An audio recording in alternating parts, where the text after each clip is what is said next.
அனைவருக்கும் வணக்கம். கொஞ்சம் பிரேக் அப்புறம் மறுபடியும் கொஞ்ச நாளாக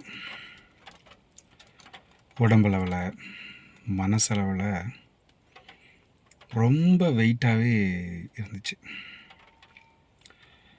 நானும் உடம்புக்கும் சரி மனசுக்கும் சரி எத்தனையோ முயற்சிகள், எத்தனையோ டாக்டர்கள்,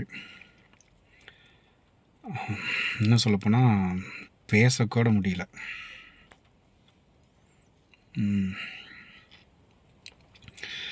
ஸோ என்ன பண்ணலாம் அப்படின்ட்டு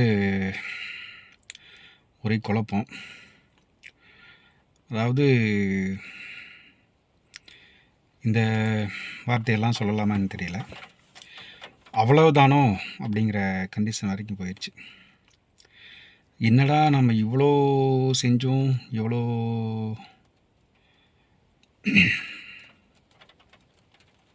போயும் இப்படியா அப்படின்ட்டு ஒரு என்னமோ கடைக்கோடியில் போய் டெட்டில் என்ன மாதிரி ஆயிடுச்சு.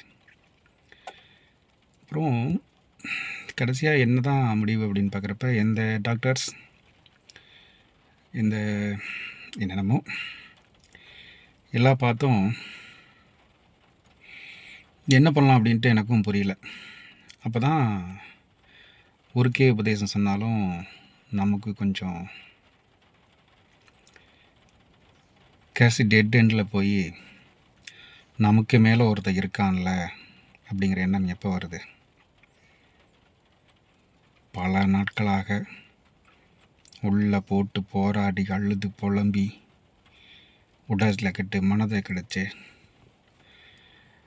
பேச்சே தொழிலாக இருந்த எனக்கு பேசக்கூட முடியாத அளவுக்கு ஆனதுக்கப்புறம் நம்மளை நான் இதுக்கு மேலே சுமக்க முடியல அப்படின்ட்டு எங்கே இறக்கணுமோ எப்படி இறக்கணுமோ அங்கே இறக்கி வச்சிட்டேன். இனி அவங்க பார்த்துக்கட்டும்.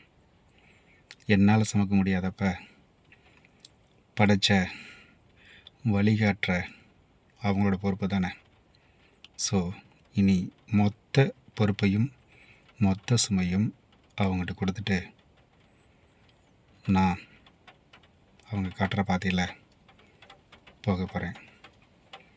அனைவருக்கும் மனமார்ந்த நன்றி. இறைநிலைக்கு நன்றி, குருவுக்கு நன்றி.